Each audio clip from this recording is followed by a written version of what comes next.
Bismillahirrahmanirrahim. Assalamualaikum. Welcome back to my YouTube channel Inquire to Acquire.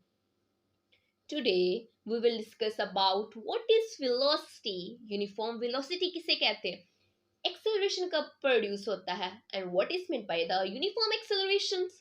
So today's topic is very interesting. Hope so you like it.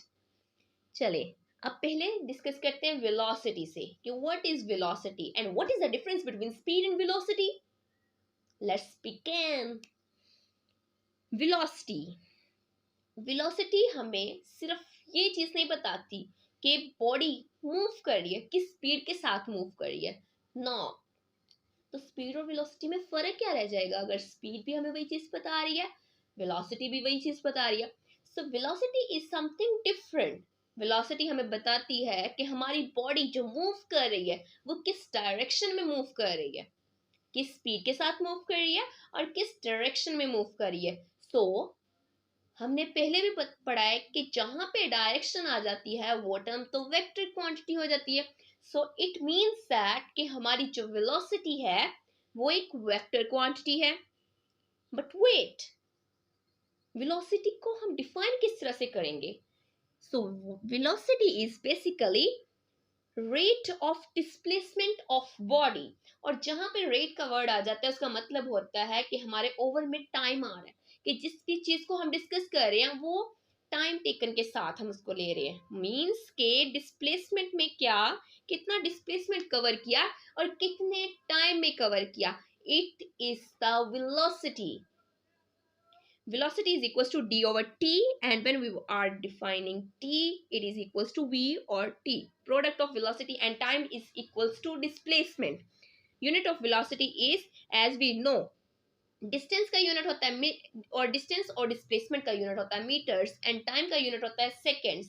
So velocity will be meter per second. Speed, how fast you are traveling.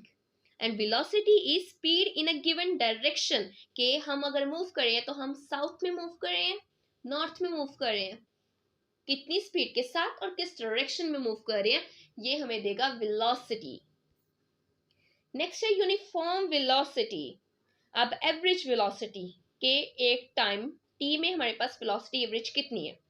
अब average velocity क्या है कि हमारी कितनी जो है speed में changes आ रहे हैं टाइम इंटरवल्स में। लेकिन अगर हम कहते हैं कि ना तो हमारी स्पीड और ना ही डायरेक्शन जो है वो चेंज हो रही है, तब वो वाली जो वेलोसिटी होगी उसे हम यूनिफॉर्म वेलोसिटी कहेंगे। Means a body has uniform velocity of if it covers equal displacement in equal intervals of time.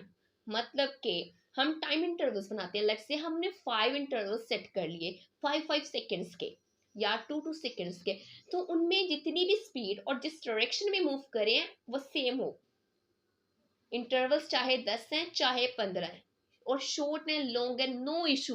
लेकिन अगर वो अपनी वेलोसिटी मतलब कि अपनी स्पीड और डायरेक्शन चेंज नहीं करी तो इसे हम यूनिफॉर्म वेलोसिटी का नाम देंगे। नेक्स्ट है acceleration. So what is meant by acceleration, और किस तरह से एक ऑब्जेक्ट जो है वो एक्सेलरेशन अटेन करती है, एक बॉडी में एक्सेलरेशन किस तरह से आती है।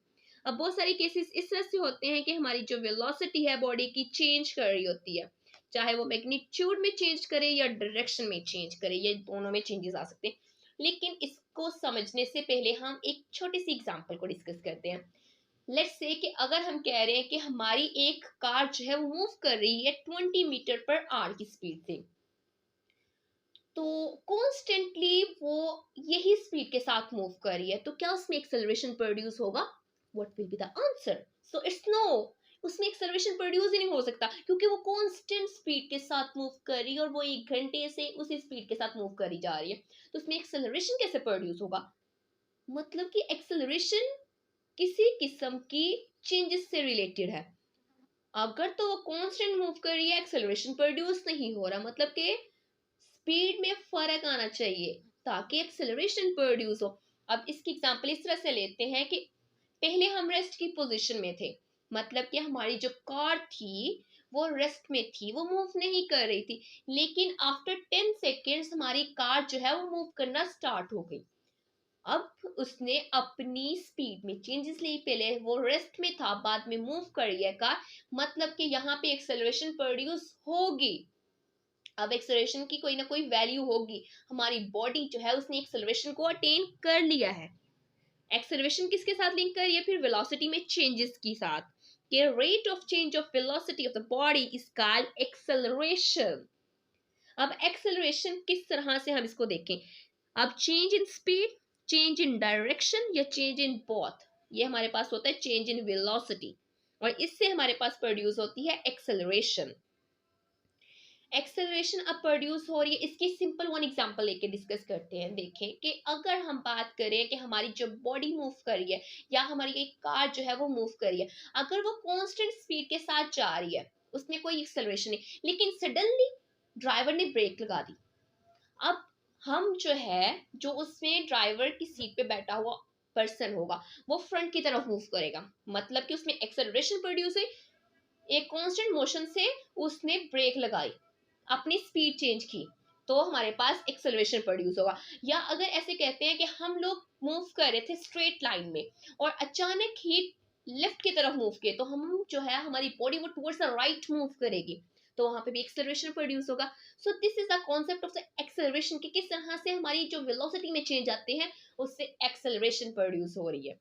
अब एक्सेलरेशन हमारे पास होती है चेंज इन वेलोसिटी। अब वेलोसिटी में किस तरह से चेंज, जो मैंने फर्स्ट एग्जांपल दी कि हमारी वेलोसिटी इनिशियल थी क्या, और देन फाइनल में क्या, final velocity minus initial velocity over time is given as acceleration, और यूनिट एक्सेलरेशन का होता है, वेलोसिटी का यूनिट हमारे पास होता है metre per second and the unit of time is second, so it is metre per second squares.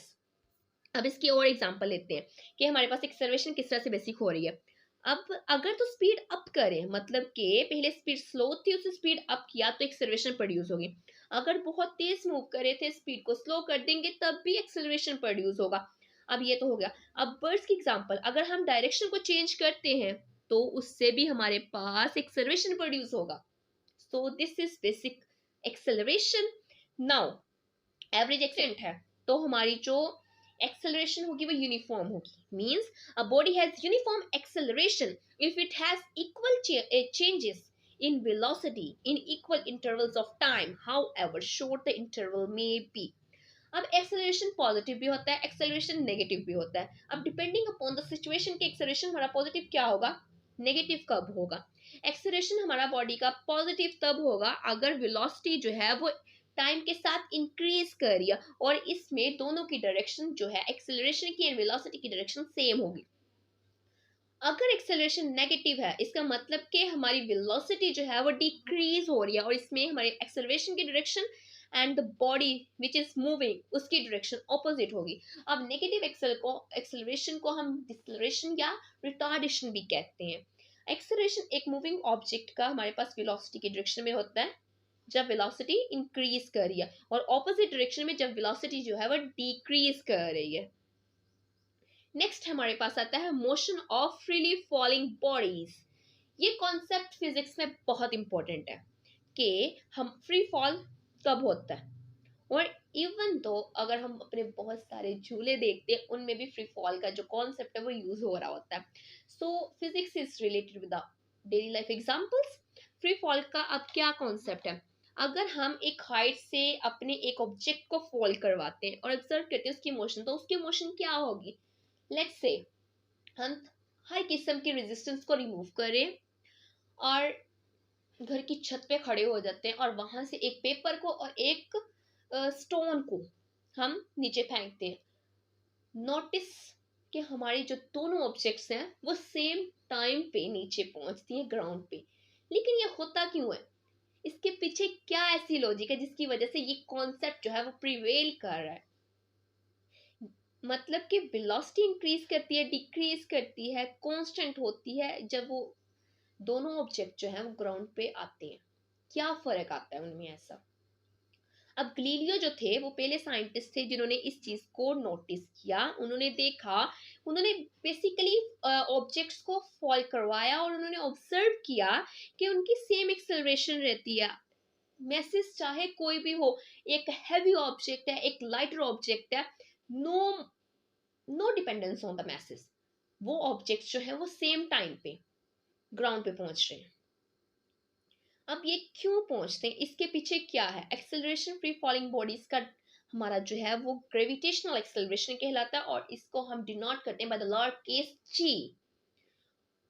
और gravitational acceleration जो है वो बेसिकली जी स्मॉल जी होता है, और ये डिपेंड कर ही नहीं रहा, मतलब कि इसका जो डिपेंडेंस है वो डिपेंड करता है मास ऑफ अर्थ पे। इसको हम डिफरेंट इक्वेशंस से निकाल भी सकते हैं, लेकिन अभी वो हमने नहीं करना, वो नेक्स्ट चैप्टर्स में हम डिस्कस करेंगे कि किस तरह से हमारी जो स्मॉल जी उसकी वैल्यू हम ड्राइव करते हैं।